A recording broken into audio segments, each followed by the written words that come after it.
Ladies and gentlemen, next up we have the Global Power Competition, a conversation with the chairman of GE Gas Power. Please welcome our moderator, Matthew Goodman, CSIS, and John Rice, chairman of GE Gas Power. Yeah. Do you okay. Is that us? Okay. All right. Me too, right?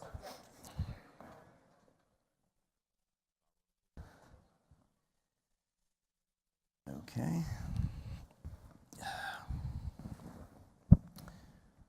All right. Well, delighted to be here with you all. Good morning. My name is Matthew Goodman with the Center for Strategic and International Studies. Delighted to be back here with friends at XM at this great conference, and especially to be joined by John Rice, who is the chairman of GE Gas Power, as I'm sure you all know. He's a well-known figure here in Washington and in the XM family as well. Delighted to be with us. We've had a chance for about 20, 25 minutes of conversation, and I wanted to ask you first, John, just, broadly speaking, what do you see when you look out at the world? What are the big opportunities in your business, and, what kinds of challenges do you have out there? Well, it's a timely question, I guess, for me. I just got back from 2 weeks in the Middle East and Asia, so I'm up to date on at least 7 countries, but countries where the stuff that we're talking about in this conference is hugely important. There's still roughly 1 billion people in the world that don't have access to electricity. The need for infrastructure in general, and there's lots of people that study this, McKinsey and CSIS and other good entities full of smart people, dramatic, huge shortfalls in infrastructure investments around the world, and populations that are increasingly demanding that their governments do something about it. So the pressure to kind of push this stuff through is getting more and more acute, and the need for financing as part of that is as important as it's ever been. I mean, in the 7 countries I went to, so it was Saudi Arabia, the UAE, Bangladesh, Sri Lanka, and then Korea, Taiwan, and Singapore, they're all talking about infrastructure projects and power. They have different views on nuclear and coal, but they know that they have to keep building out this infrastructure framework. Mm-hmm. And and the companies that they do business with have to bring a financing solution to the table with them. Well, let's come to the financing, but just first, one more question about the kind of landscape, which is, how does gas fit into the broader story? Where are the biggest opportunities and versus other alternatives? What is the outlook for gas in this infrastructure story? Well, every country that I visited had big ideas with respect to gas additions to their portfolio. They're all expanding renewables. Some are, the UAE's building a nuclear plant. Taiwan and Korea have said they're going to shut their nuclear stuff down. So you have a bimodal distribution on nuclear. You have some countries that are very committed to do it, and other countries that are pulling back. Same thing with coal. You have some countries that have announced that they're getting out of the coal business, but other countries that still rely on coal-fired power generation for 40 to 50% of the power production for their population. There happens to be 2 big ones still, India and China. Mm-hmm. Still need a lot of coal to make it work.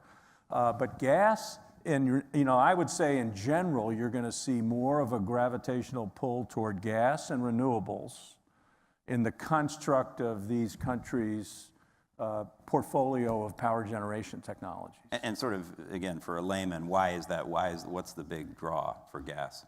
Well, environment is one. People are worried about greenhouse gases and global warming, and they have different ways to think about the solution depending on whether you're in China or in France, right? But everybody understands, I think, that something has to be done. The question is, who's going to pay the price, and how is that price going to be paid? So if you if you look at, expanding the nuclear framework, just take the United States, for example, where it's very difficult to do, and limited interest in doing more coal projects in a lot of countries, that gap is going to get filled by gas and renewables. Okay, let's talk about the financing part of this. Why is that so important? What has changed? Why is it so much more important today than it was 10, 15 years ago? Well, mostly because the way the capital was flowing back then, you had plenty of large banks, financial institutions in the United States and Europe that were willing to fund infrastructure projects. And around the time of the global financial crisis, a lot of that changed. So it became more difficult for the traditional sources of financing to be present, and countries that needed the infrastructure projects had to look to other places and began to rely more on their suppliers. So when we, I ran the power business 20 years ago, and financing almost never came up as part of the package that we would create to fulfill the needs of a big power project in an emerging market. And today, it's always part of the discussion. They expect you to come with that total package. They expect us to come, and frequently, export credit financing is spelled out in the bidding documents. So this idea that has tended to prevail in this city around, export credit financing being a subsidy for big companies couldn't be further from the truth, because as you all know, export credit financing does not go to GE or Boeing or Caterpillar. It goes to the customer, right? And the second thing is that you can't bid. Your bid is technically not valid if they ask for an export credit option and you don't provide it.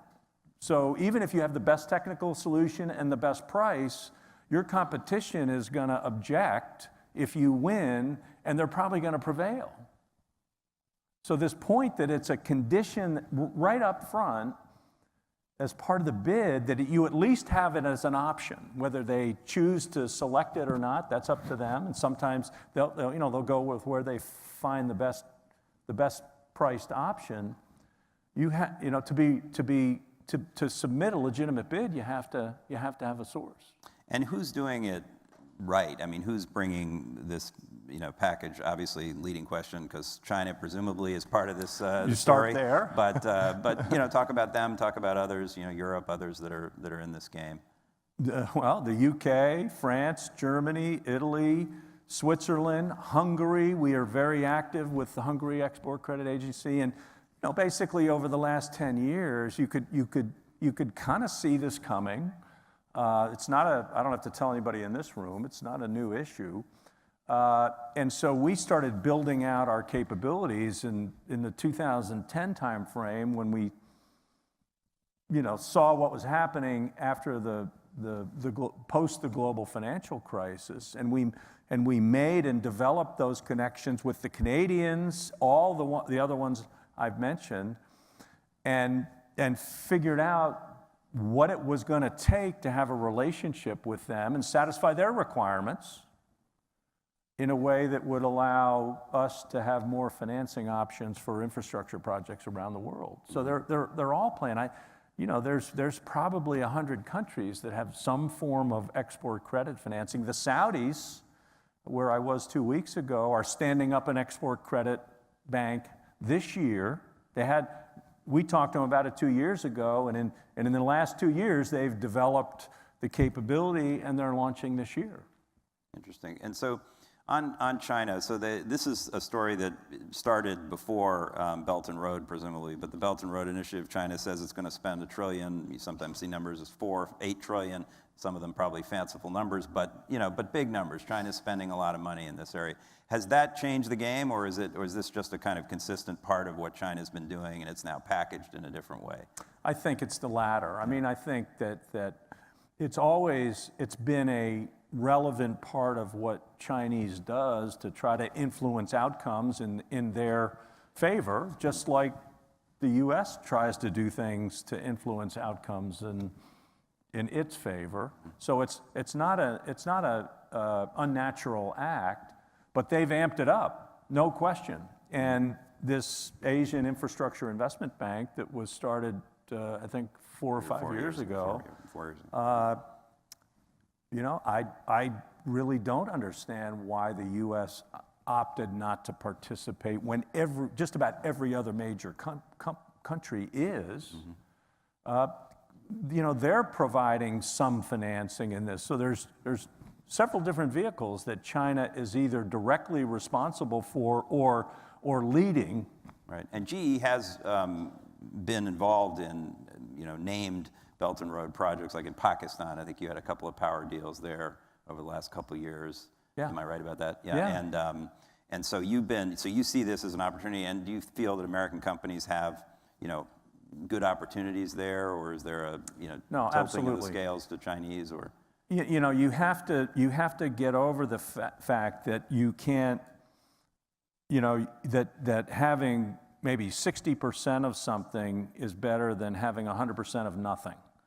And so you have Chinese EPCs, which are relevant around the world. There are hundreds of them, and we try to pick the best and develop a relationship. We have partners in China that can do certain things, but if you take the Pakistan, that gas turbine and the capabilities that go with that came from Europe and the United States, and they were married with capabilities that came out of China. So it was substantial business for us, a good win for our Chinese partners, and facilitated by Chinese financing.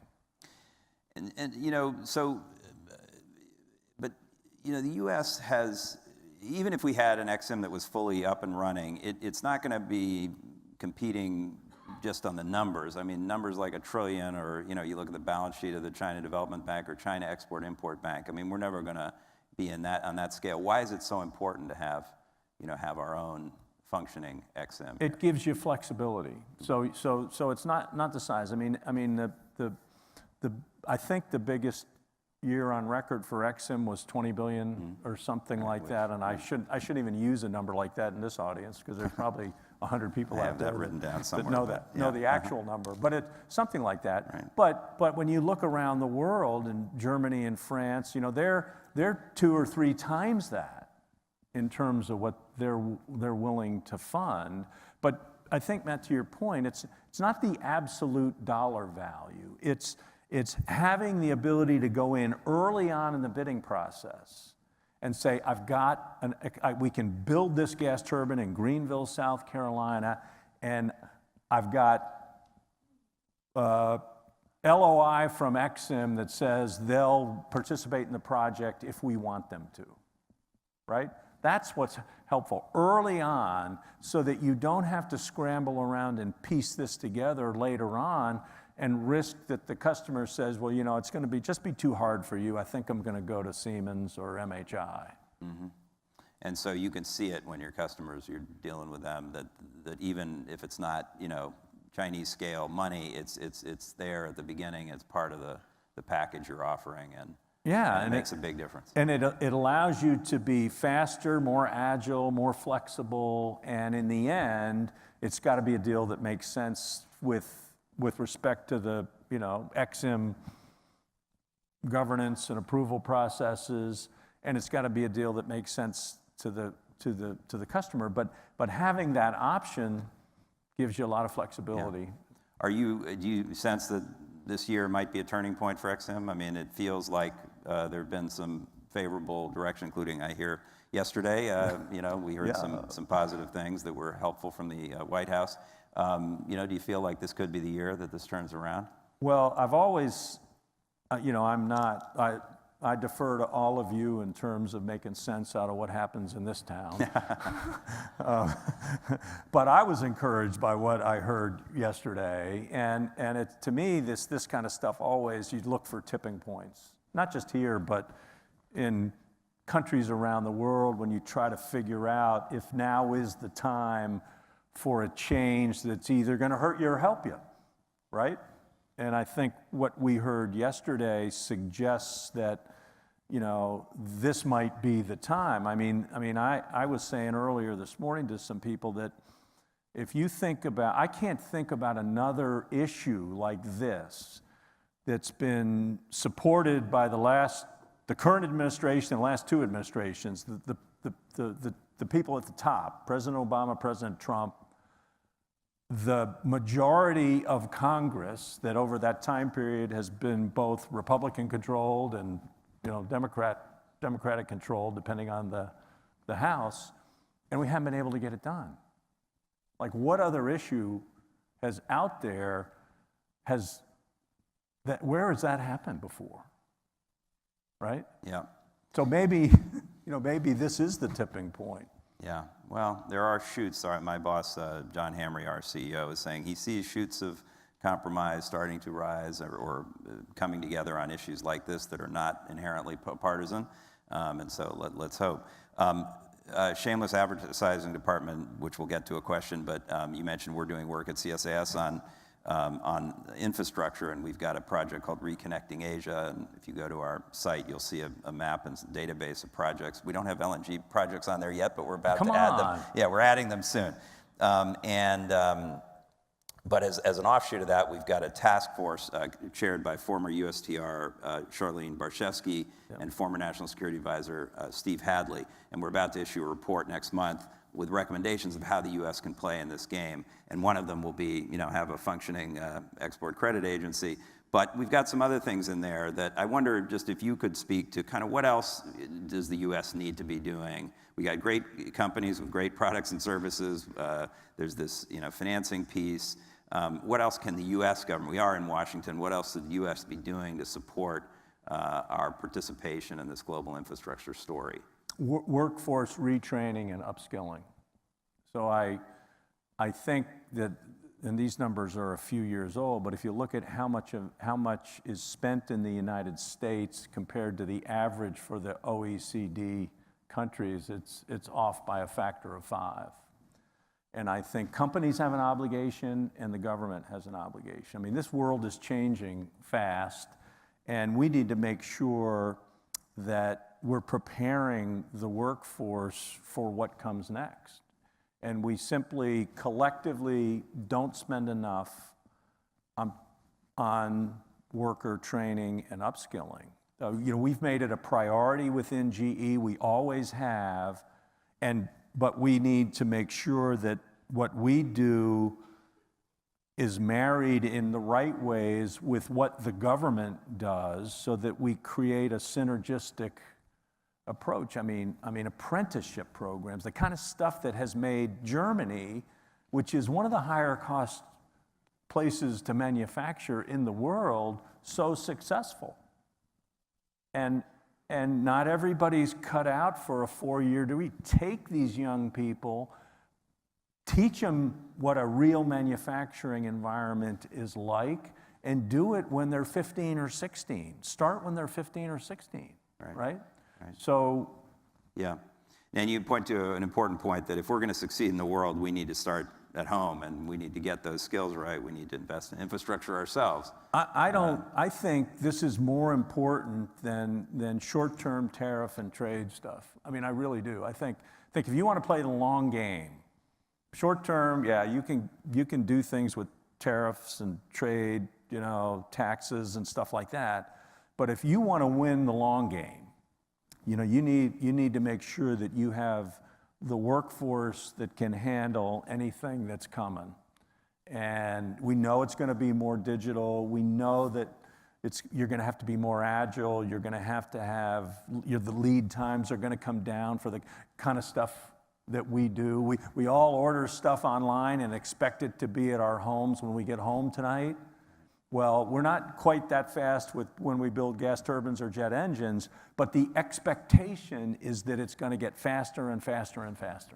You and GE has always been committed to this, not only for your own workforce and for American workers, but you also, it's an important part of your offering when you go into these markets abroad, and you help bring people back, train them in how to build or maintain a turbine, and that's still an important part of what GE does and what America brings to the table.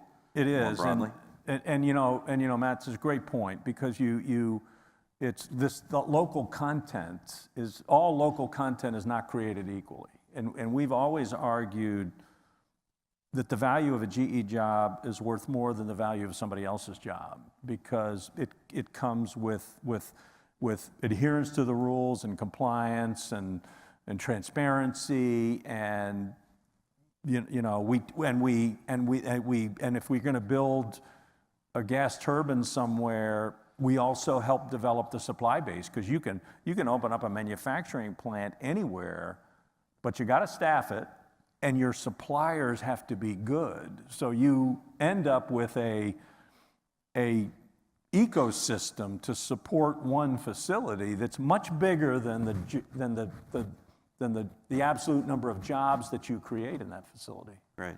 No, this is good. You're validating my sort of talking points when I talk about this global infrastructure story, and people are skeptical because they think, why does the U.S., how does the U.S. really have an ability to play and compete? And it's a combination of all of these things that we bring to the table, including those rule of law points and sort of our approach to doing this business, right? That gives us an advantage. Well, and if we have the other things, the financing and the. And if you want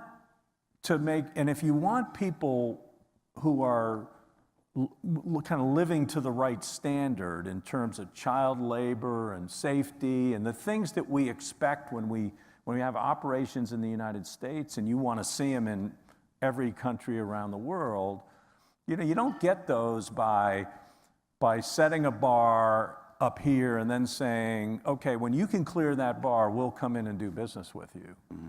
You get them when you have companies, U.S. companies, and we're not the only people that do it, but U.S. companies that go in and help and establish those standards and teach and train and say, look, if you keep working at this, you will be able to clear the bar, and we'll help you do it. Right. Great. I assume you can reassure us that GE has had, some challenges in the last couple of years, but the ship has turned, and should we all feel good that GE is going to still be there doing this, all of these great things, providing great product services, all of these other capacity issues that we're all counting on? You're optimistic, I hope, about GE's future? I didn't come back for any other reason. Right? So we lost some of our operating disciplines in one of our biggest businesses, and the good news from my perspective is that everything I've seen is fixable, and Larry Culp, our new chairman and CEO, is absolutely focused on the right steps to get us grounded and moving forward, and I'm happy to be part of it.